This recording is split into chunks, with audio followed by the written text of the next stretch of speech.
This podcast is produced by InSAF India in collaboration with Nether Quarterly.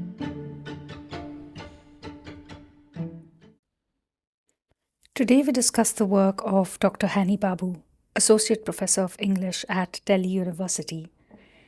Dr. Babu is one of India's foremost scholars of linguistics and a committed activist in the fight for Dalit Bahujan rights of access to education in India's higher education system.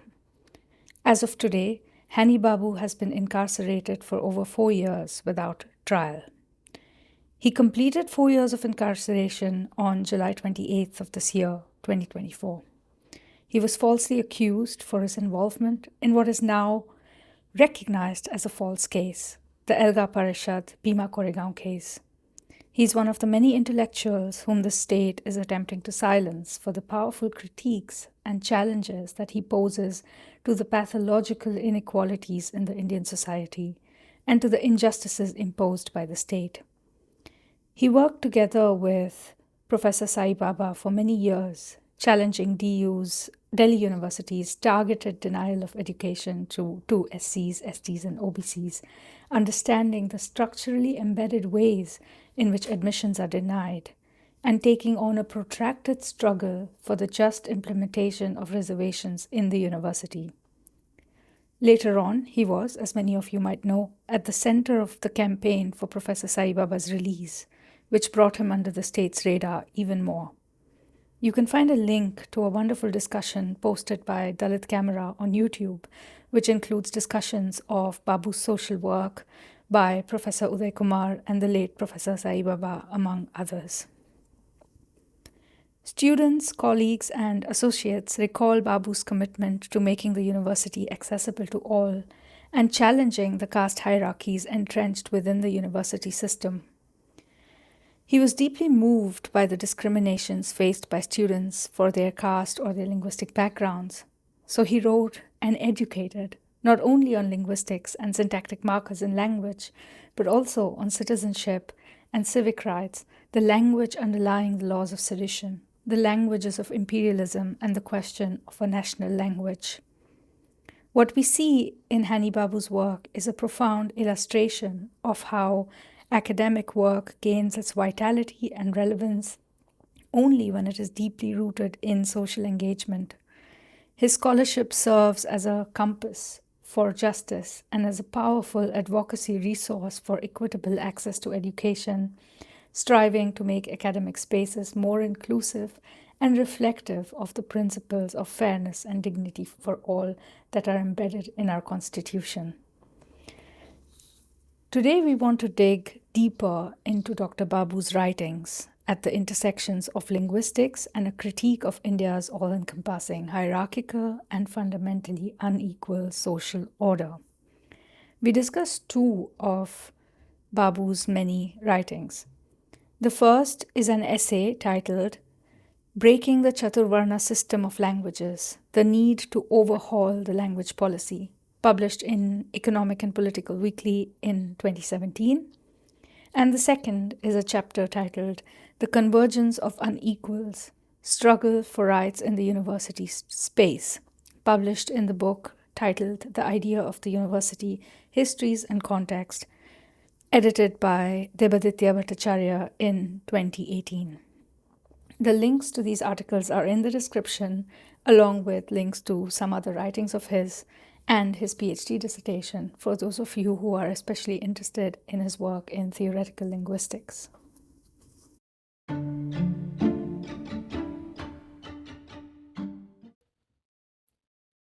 In an article published in 2022 in the EPW titled Language, Purity and the Language of Democracy, Professor Prabal Dasgupta introduces readers to the massive role that the principle of hierarchical purity has played in India's handling of languages throughout its history. The classical language, Sanskrit, he notes, is featured on our currency notes, is one of the major languages recognized in the 8th schedule of our Constitution. Dasgupta notes that Sanskrit is not just the name of a language. Sanskrita is a meaningful word in that language. It means sophisticated or cultivated. The other major languages in ancient India also had hierarchical names of the same kind, Prakrita or Apabhramsa. Prakrita is a Sanskrit word that means natural, and Apabhramsa is a Sanskrit word that means deviant or distorted. Using such labels for all the languages in the social system was a unique practice to India, or a practice unique to India. Sanskrit is at the top of the hierarchy in what he, following Hany Babu, calls a caste system for languages. In that article, Professor Dasgupta flagged the importance of Babu's academic work to this caste-based inequality of languages and the implications this has for the sustained inequality imposed on India's people. In Babu's first text that we're discussing today, Breaking the Chaturvarna System of Languages, Hany Babu critiques India's language policy, arguing that it replicates the caste-based Chaturvarna system. Let us remind ourselves that Chaturvarna is the Sanskrit word meaning the four varnas, the four castes in the Hindu hierarchical architecture of caste. The Indian Republic has created an inequality following this, fostering a hierarchy of languages that puts Hindi first, Sanskrit second, the regional languages listed in the constitution as third, and the unlisted languages are at the fourth place. This creates a hierarchical order with Hindi and Sanskrit at the top, while marginalizing countless other languages. Dr. Babu writes, and I quote, "The constitutional scheme and the official language policy of the Indian state envisage not a relationship of complementation between the various languages spoken in India, which mandates, but a hierarchical system.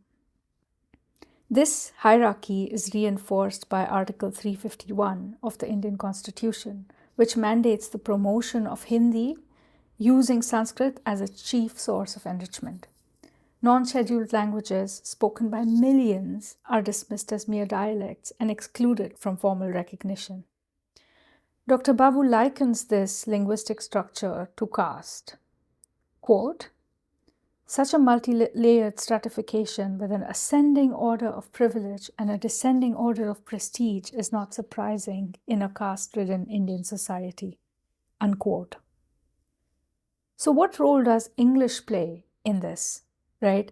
Babu endorses the claim made by Dr. Francesca Orsini, whom he quotes, that Hindi and English represent two different elites in the Indian context. Right? There's a Hindi elite and an English elite.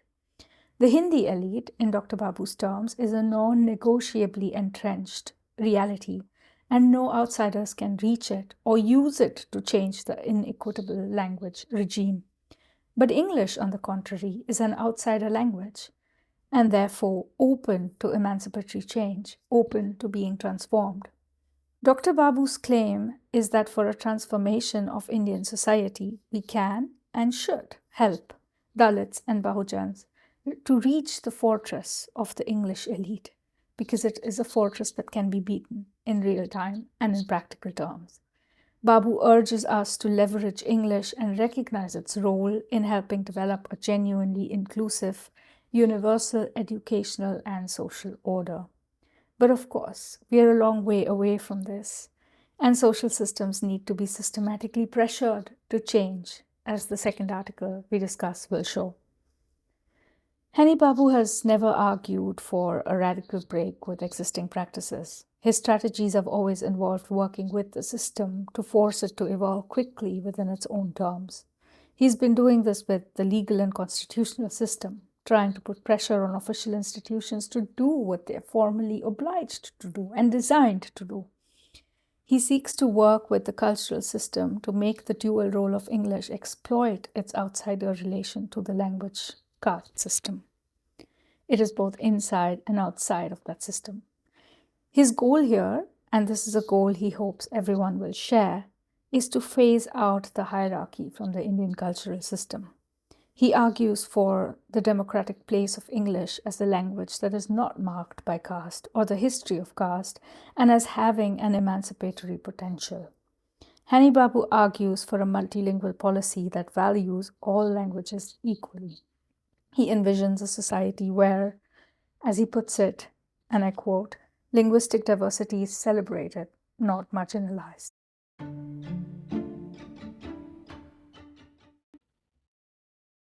In the second text, The Convergence of Unequals, Dr. Babu shifts the focus to India's universities. In this chapter, he explores how caste inequalities persist within academic spaces. Despite affirmative action policies like reservations, marginalized communities, particularly Dalit Bahujans, continue to face systemic exclusion. Dr. Babu highlights the stark disparity in representation. Quote, "The percentage of graduates among upper castes is more than 3 times that among the scheduled castes, scheduled tribes, and other backward classes." Unquote. Even when reservation policies are in place, their implementation is often delayed or distorted. For instance, he notes that at Delhi University, quote, "more than 55% of the seats reserved for other backward classes were diverted to candidates from forward communities." Unquote. This exclusion extends beyond numbers. Universities have become battlegrounds where the Bahujan students fight for the rights of access, rights of representation, and rights to dignity.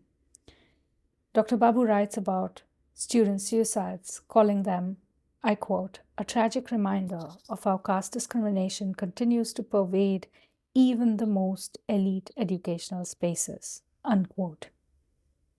At the beginning of the chapter, Dr. Babu puts forth a nuanced critique of the Occupy UGC movement of 2015. The Occupy UGC movement was inspired by the global Occupy protests, is an important example of the fight for equity in academia. This movement opposed the University Grants Commission's decision to discontinue certain fellowship programs, a move that disproportionately affected underprivileged students. The direction of Dr. Babu's critique is crucial because its aim is not to dismiss movements like these because they are important. Rather, Hany Babu takes on the labor of making these movements better, making them all the more inclusive. As he writes, and here's a long quote that I would like to share. "While in the international scenario, the Occupy movements were definitely intended for people hitherto excluded to move into and take control of economic resources, the Occupy UGC movement was clearly not led by those who did not have access to university spaces. On the contrary, it was led by students who have already found their entry into universities. Thus, in spite of the fact that a large number of Dalit Bahujan students had started to come into universities due to the reservation policy, the Occupy UGC movement was not spearheaded by Dalit Bahujan student groups, but by leftist organizations. The point is not to discredit the Occupy UGC movement, but to highlight the fissures in the political formations that purportedly strive for egalitarian spaces." Unquote. Dr. Babu critiques the movement for being led largely by those already occupying university spaces rather than by those struggling for access. According to him, and I quote, "a truly radical Occupy movement would have been one in which the excluded classes of people move into and take control of the institutions of higher education." Unquote. The fissures in this movement reflect broader divisions within university politics. As Dr. Babu notes, struggles led by dominant groups often focus on defending freedoms like expression, freedoms of expression, etc., while marginalized groups must first fight for basic equality.